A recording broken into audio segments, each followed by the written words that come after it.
In this lecture, let's learn how we can delete a tweet and all its related hashtag from the junction table. So if I go to PostgreSQL database, here we have this junction table called tweet hashtags hashtag, which is storing the relation between the tweet and the hashtag. Here you can see that the tweet with ID 3, it has two related hashtags with ID 1 and ID 2. So let's say if we delete the tweet with tweet ID 3, with that we also want to delete the relation which we have in the tweet hashtags table. So if the tweet with tweet ID 3 is deleted, these two records from this table should also be deleted. Because if you remember, we have defined a relation from tweet entity to hashtag entity. So the tweet entity is our owning entity. It owns the relation. So if the tweet itself is deleted, we do not want to have the relation data of that deleted tweet with the hashtag in this junction table. So it should be automatically deleted. How can we achieve that? And remember, here I'm not talking about deleting the related hashtags from the hashtag table. So for example, if the tweet with ID 3 is deleted, we are not going to delete the hashtag with ID 1 and 2 from the hashtag table. No, that we are not going to do.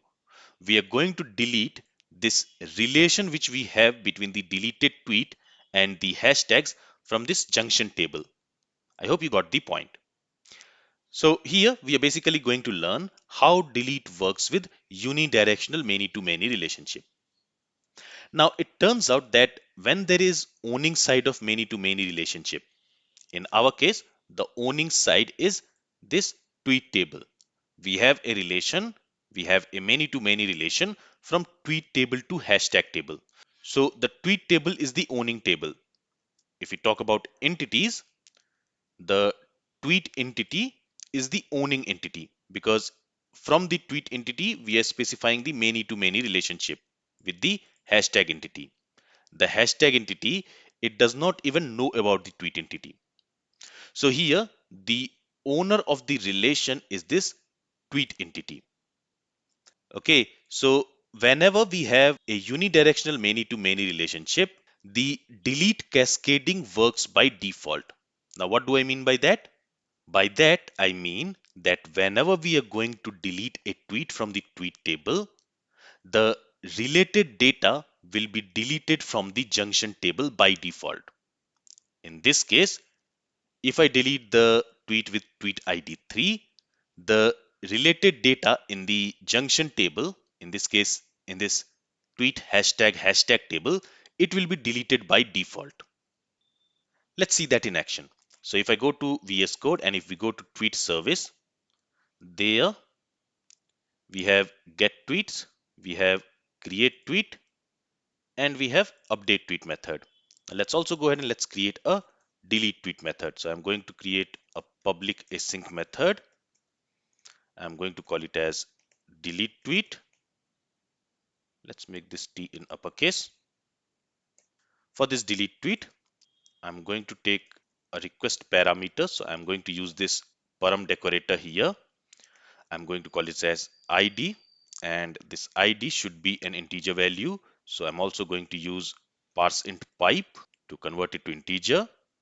Let's go ahead and let's store it in the ID parameter, and here let's specify the type as number.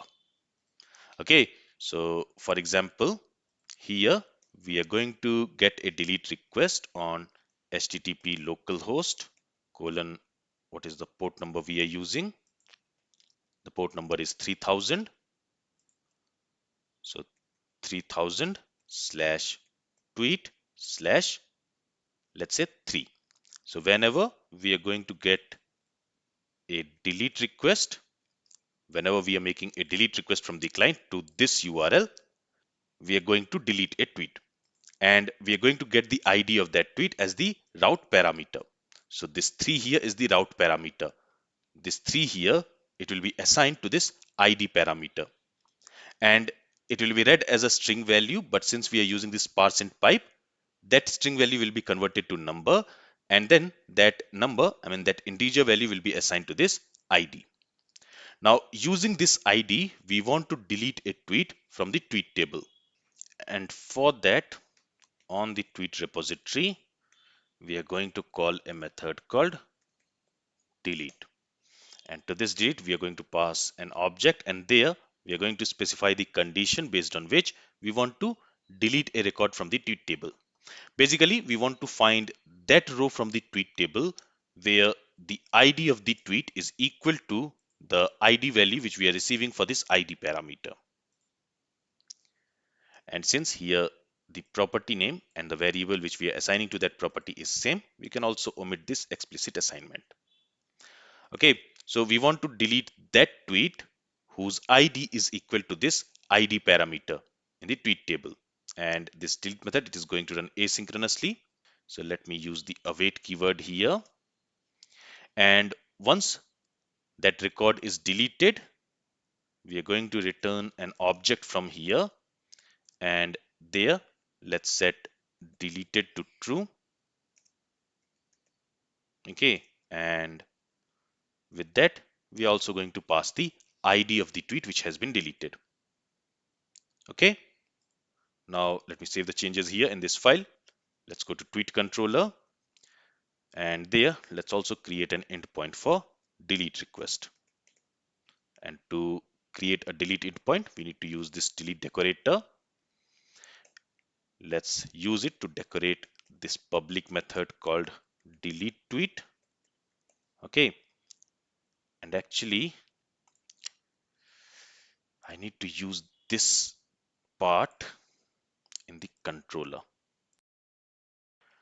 But in the controller, we are going to read the ID from the route parameter. So let me also take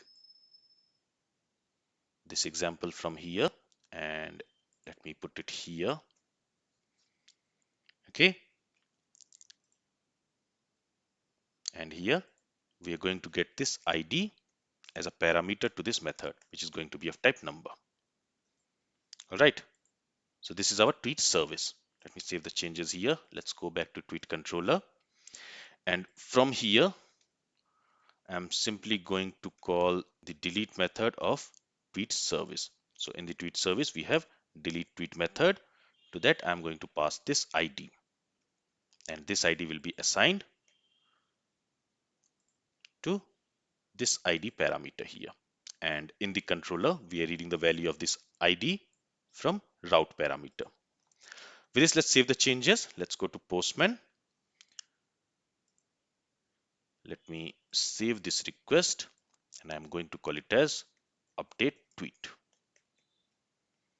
Okay. And here I'm going to save it in this tweet folder. Let me close this. And now I'm going to make a delete request to this tweet endpoint. And with that, we also need to pass the ID of the tweet which we want to delete as the route parameter.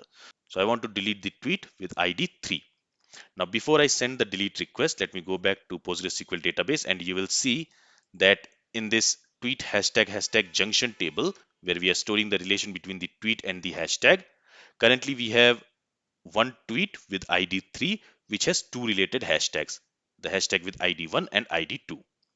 So if I delete this tweet with ID 3, it should automatically delete the related data in this junction table. Let's see if that's the case. So let me send a delete request.